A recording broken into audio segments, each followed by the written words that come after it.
Good morning after the night before, eh? I hope you had your wicked way with someone beautiful. I hope you bent them over and showed them exactly who's boss. Or just spanked the absolute hell out of them, like PSG did to Barcelona. Let's get into it. This is for the ones who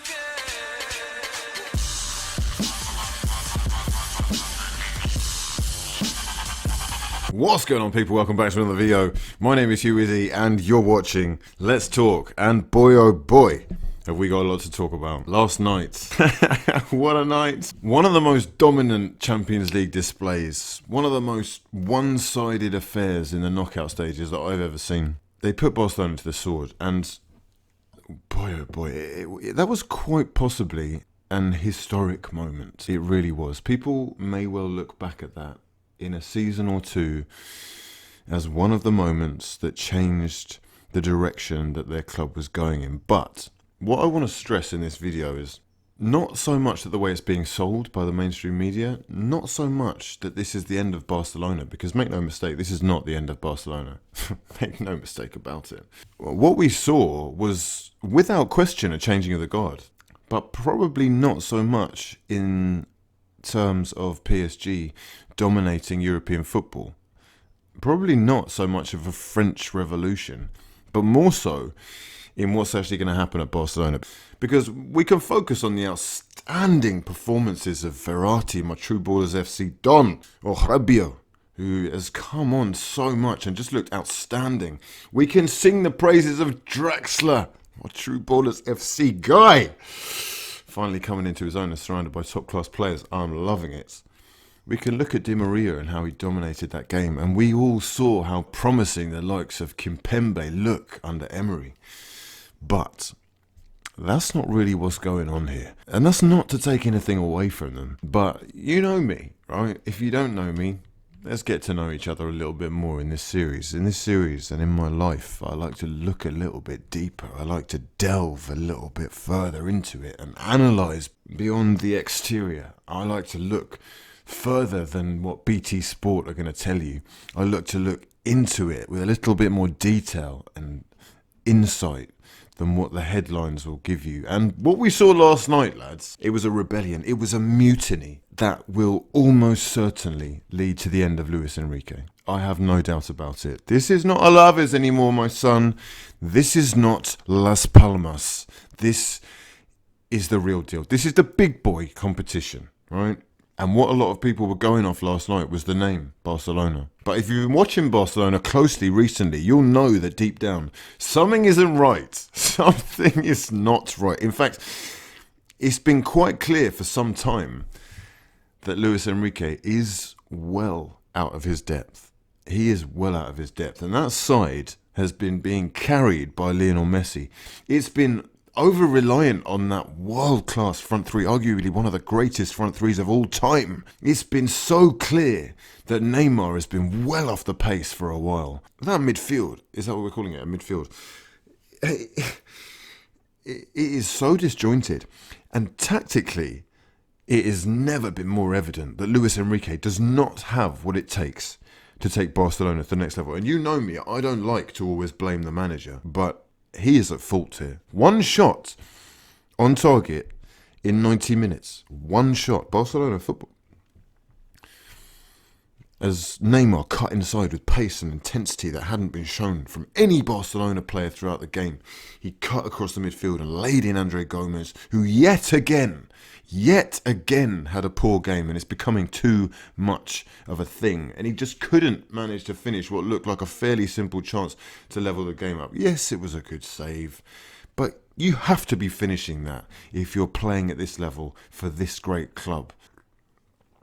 They have become so dependent on Lionel Messi's magic that when he doesn't pull it out of the bag, they're actually quite an average side. They're a side that have completely abandoned the style of football that made them so great. And Emery studied this. He knows. He studied this and he executed that plan to perfection. It was painful to watch. No compactness to the midfield. And with these like massive gaps all over the place, PSG and Emery, they've obviously quickly realised that they could just bypass the middle with a few touches. That midfield trio of Matuidi, Verratti and Rabiot, They are all as good on the ball going forward as they are winning it back. And when you add that to this high press on Barcelona's second phase, not necessarily the first, they would let them have it initially and then press on that second phase.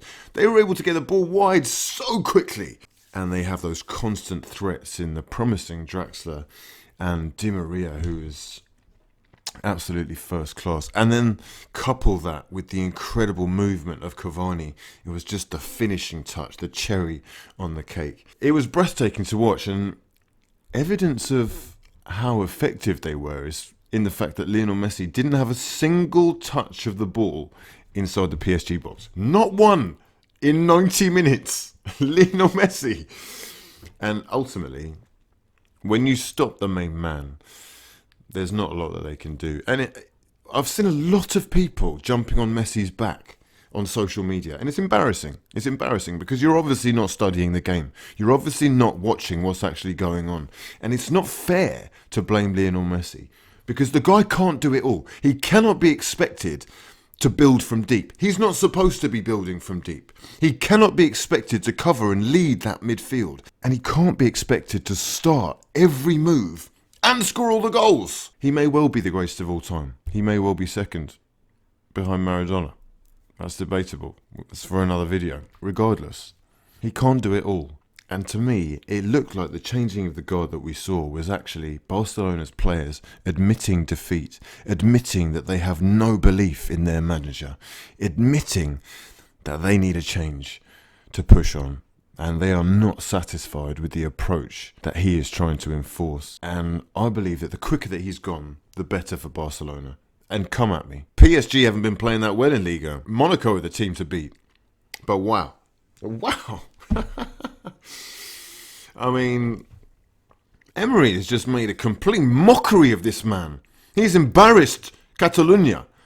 Make no mistake about it. It was like watching men against boys.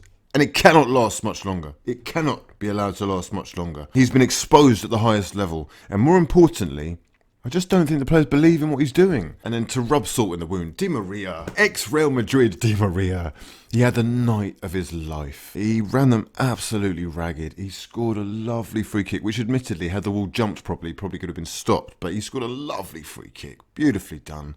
And then the most sumptuous drop of the shoulder to leave Jordi Alba for dead.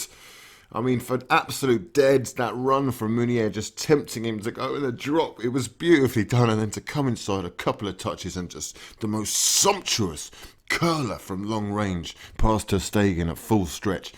And on his birthday. I mean, what more do you want? But some of the defending was absolutely shocking. It was absolutely shocking. There was no pressing at times, literally no press. And I actually had to watch the game back because I was so sucked in by what PSG had done the first time around that I wasn't paying attention to what was going so wrong with Barcelona. And second time around, bloody hell, they're all over the place. They have got one of the most incredible attacking trios of all time, arguably the greatest front three of all time. They have got two midfielders who've basically dominated world football, certainly European football, at the highest level for so long in Busquets and Iniesta, but they look so bang average. It was like they had no plan. And you can see something is seriously wrong. And I don't just want to be negative, because there were plenty of incredible things that we saw that we can talk about positive. I mean, for PSG, that was probably the greatest night in the history of their football club. And we saw an absolute masterclass from the young Rabiot, who has just come on leaps and bounds in the last couple of years.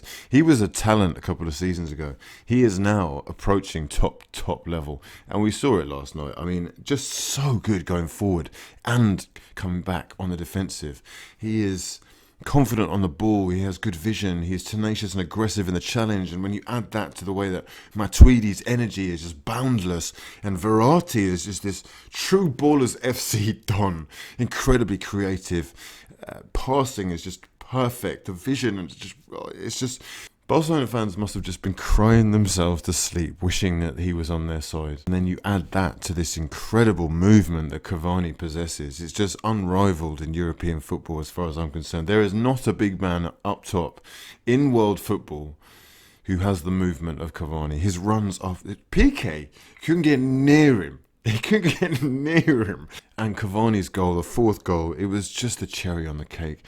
I mean, the timing of that run, the acceleration to get away from his man, and the bang, the first time. It's just world-class finish. Meunier, for example, was on another level. He was so confident going past his man. Draxler shows great signs of maturity, and he took his goal very well. And I do want to heap praise on them. And, you know, obviously the owners will be delighted with the progress that they're making in terms of moving towards achieving that European success that they dream of, that they've invested so heavily in the football club for. But what I find much more interesting is what the next move is going to be from Barcelona, because you have to ask questions of Luis Enrique now. You have to ask him, what is Andre Gomez's purpose?